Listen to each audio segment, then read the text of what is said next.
नमस्कार बच्चों, मेरा नाम है राहुल और आप देख रहे हैं मैथ्स बेसिक क्लास। तो आज की जो वर्कशीट है वो आपकी हिंदी की है और ये 4/11/2020 की है। पुनरावृत्ति चल रही है कबीर दास मतलब कबीर शब्द 1।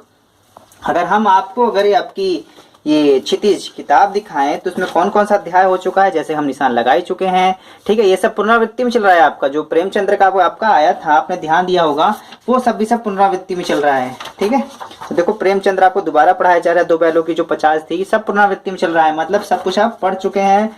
और आपका जो कबीरदास का डाउटफुल था किसमें है कि नहीं है, ये भी है, तो इसे आप निशान आसानी से लगा सकते हैं। तो कबीरदास आख्या और शब्द चल रहा है इसके आपका। सचखान सवय कैदी और कोकिला पढ़ चुके हैं। बच्चे काम पर जा रहे हैं, ये भी राजेश जोशी वाला जी हम भी कर चुके हैं। ठीक है, अगर किसी बच्चे को पता है कि अगर ये वाला हम कर चुके हैं तो मुझे कमेंट सेक्शन में बता सकता है ये वर्कशीट पहले कौन से नंबर से आई थी, क्योंकि सेम वर्कशीट आई मुझे पता है। तो आप कमेंट के माध्यम से बताइएगा जो ये आपको ये सेम दोहा मिला है कौन सी वर्कशीट में मिला है। तो पढ़ लेते हैं। प्यारे बच्चों, अच्छा जी, कोविड-19 में हमें घर बिठा के रखा हो प्यारे बच्चों, कोई बात नहीं प्यारे बच्चों। इस वर्ष संशोधित पाठ्यक्रम के अनुसार काव्यखंड के सभी पाठ पिछले कार्यपत्र में आ चुके हैं। अच्छा जी, कार्यपत्रों में ये पहले पढ़ा चुके हैं हमें, जैसा कि आप जानते हैं पढ़ा चुके हैं। सब कार्यपत्र पे कार्यपत्र देते चले गए, काम दिए गए हैं। पढ़ाया कहाँ पे? पढ़ा तो हम जैसे ऑनलाइन टीचर हैं भैया आपको। सप्ताह का दूसरा कार्यपत्र काव्यखंड पर आधारित होता है। अच्छा, ये सब अब हमें समझा रहे हैं। अतः इस कार्यपत्र की पुनरावृत्ति आधारित कार्यपत्र आरंभ हो रहे हैं। अच्छा जी, अब जो आगे कार्य आपका पत्र आएगा सब पुनरावृत्ति के ऊपर आधारित होगा। आज का कार्यपत्र आपकी पाठ्य पुस्तक क्षितिज के पाठ शब्द पर आधारित है, जिसके कवि संत रविदास जी हैं। ठीक है, हमेशा इनके आगे श्री नहीं लगाया जाता, हमेशा संत रविदास जी हैं। इन्हें जबरदस्ती श्री लगा रहे हैं, बहुत अच्छे कवि हैं। इनके बारे में आज पढ़ेंगे। मेरे फेवरेट कवि और भगवान समझो यही हैं। किस प्रकार से इन्होंने लिखा है जो आपको थोड़ा सा ब्लर होगा क्योंकि प्रिंटिंग ही ऐसी है। पढ़ेंगे, बहुत ही अच्छा कुछ लिखा गया है। और क्यों चेंज हुआ है देखिए यहाँ पे कबीरदास जी के बारे में। शब्द पद एक भाग एक। मोको कहाँ ढूंढे बंदे, मैं तो तेरे पास में, ना मैं देवालय ना मैं मस्जिद, ना काबे कैलाश में, ना तो कौन क्रियाक्रम में, ना योग पैराग में, खोजे तो तुरंत मिल जाऊं, पल भर की तलाश में, कहे कबीर सुनो भाई साधो, मैं श्वसन की सांस में। सब श्वसन की सांस में, जबकि यहाँ पे मैं, पता है इन्होंने एक जगह मैं लगा रखा है, मैं श्वसन की सांस में। तो इन्होंने बहुत कुछ हिंट दे दिया गया अपने बारे में, लेकिन लोग अभी भी अनजान है।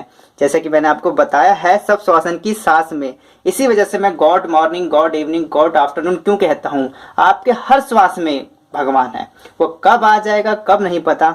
ठीक है, तो हर एक श्वास में आपको इसी हिसाब से बोलना चाहिए। तो चलो इसकी व्याख्या करते हैं किस प्रकार से लिखा गया है। प्रस्तुत शब्द में कबीर जी का कहना है कि ईश्वर कहाँ है और तुम उसे कहाँ ढूंढ रहे हो। क्वेश्चन मार्क पूछ रहे हैं आपसे। मैं जहाँ हूँ तुम वहां मुझे नहीं खोज रहे हो। ठीक है, भगवान जहाँ है उसे वो नहीं ढूंढ रहे हो, हम कहीं और उसे ढूंढ रहे हैं, कबीर जी का कहना है। बल्कि तुम मुझे मंदिर मस्जिद, देखो कितनी बहुत अच्छी बात है, दोनों म से आता है और सब हम आपस में लड़ाई ही कर रहे होते हैं। देखो मंदिर और मस्जिद, मुझे तुम मंदिर में मस्जिद में खोज रहे हो। ईश्वर किसी स्थान विशेष का नहीं है, वो किसी खास स्थान पे थोड़ी ना बैठा यार। हम भैया हम यहीं आके बैठेंगे, कोई बेडरूम थोड़ी ना है उनका। वह तो सृष्टि के कड़ कड़ में व्याप है, कड़ कड़ में व्याप है। व्याप नहीं है मतलब कड़ कड़ के हर जगह है। ना तो मैं मंदिर में हूँ, देखो इन्होंने मैं वर्ड स्टाइल लिया। ठीक है, बहुत अच्छी बात कही है। ईश्वर तो यही ही है और इन्होंने इतने अच्छे से डिस्क्राइब किया है, लेकिन फिर भी लोग नहीं समझ रहे हैं। मैं मंदिर में हूँ और ना ही मैं मस्जिद में, मैं ना तो काबे में हूँ और ना मैं कैलाश में।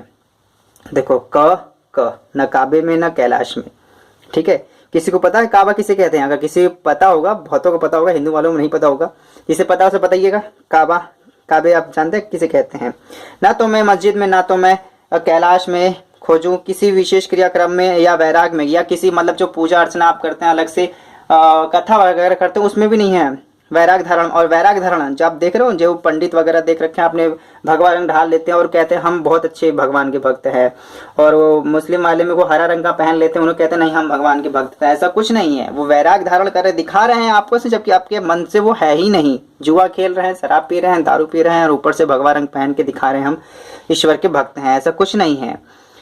करने पर मुझे नहीं पाया जा सकता। इस प्रकार से ईश्वर को नहीं पाया जा सकता। यदि कोई खोजने वाला हो तो मैं तुरंत मिल जाऊंगा पल भर की तलाश में। मैं लगा रहे हैं, इस बात को ध्यान दीजिएगा।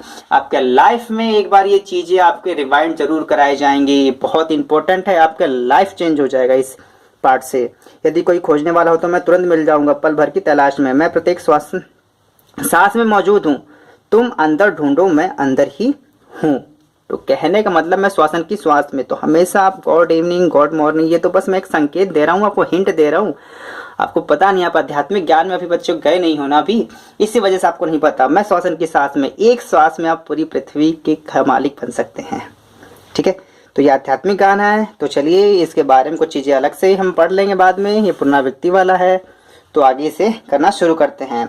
मनुष्य ईश्वर को कहाँ कहाँ ढूंढता फिरता है। ठीक है, आपने एक पीके पिक्चर भी देखी होगी। ठीक है, ना मैं तीर्थ, ना मैं काशी, ना कैलाश में, खोजू तो एक पल में वह मिल जाऊं, मैं तो हूँ विश्वास में। वहां पे एक विश्वास वर्ड भी था। ठीक है, यहाँ पे श्वासन की सांस में है। बहुत अच्छा है, बहुत कुछ हिंट दिए जा रहे हैं बच्चों। आप लोग भी सुधर जाइए तो ज्यादा अच्छा रहेगा। आडंबरों के ऊपर ना जाकर आप रियल लाइफ में अब उसे महसूस करिए। किसी का बुरा मत करिए, हर एक की मदद करिए, क्योंकि ईश्वर हर जगह है। ये कोई खास नहीं है कि हम मंदिर में जा रहे हैं, वहां पे जा रहे हैं मतलब वहां पे आपको लगा मिल ही जाएगा। बाहर आ रहे हैं तो किसी को लात मार रहे हैं, घुसा मार रहे हैं। ठीक है, तो ये पढ़ते हैं यहाँ से।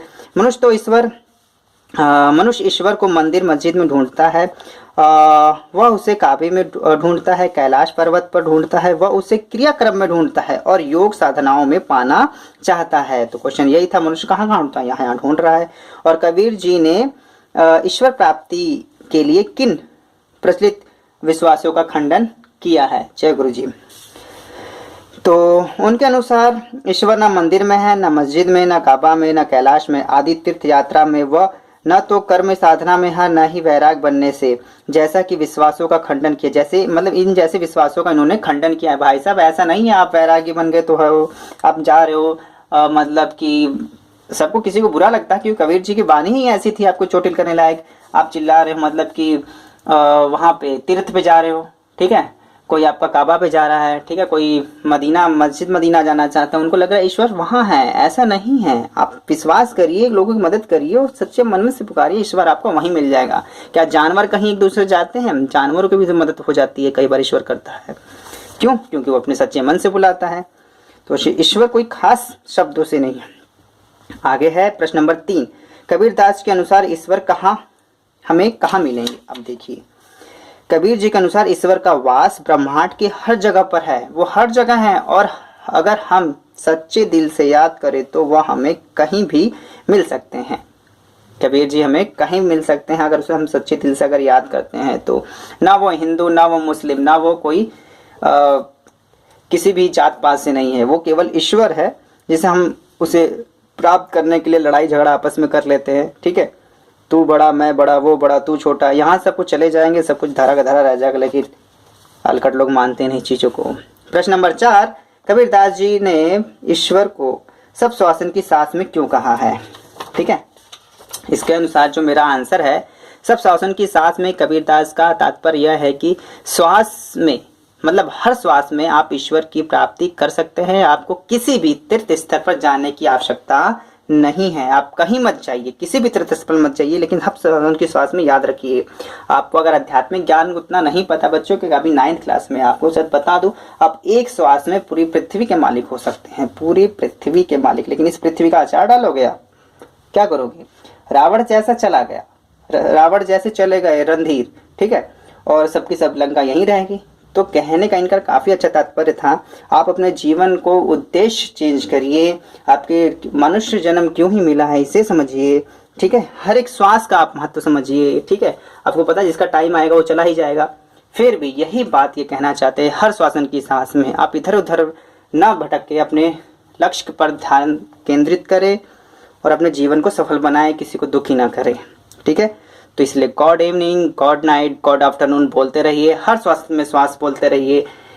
चीजें कहना आसान है, उसे अपने लाइफ में लाना बहुत ही मुश्किल है। मैं धीरे धीरे ला रहा हूँ, उम्मीद है आप भी धीरे धीरे अपने लाइफ में लाएंगे और लाइफ थोड़ा सा चेंज करेंगे, अपने आसपास के माहौल को बदलेंगे, जो आपके लिए और आपके आसपास के माहौल के लिए भी अच्छा होगा। उम्मीद है ये वर्कशीट आपको थोड़ी समझ में आई होगी।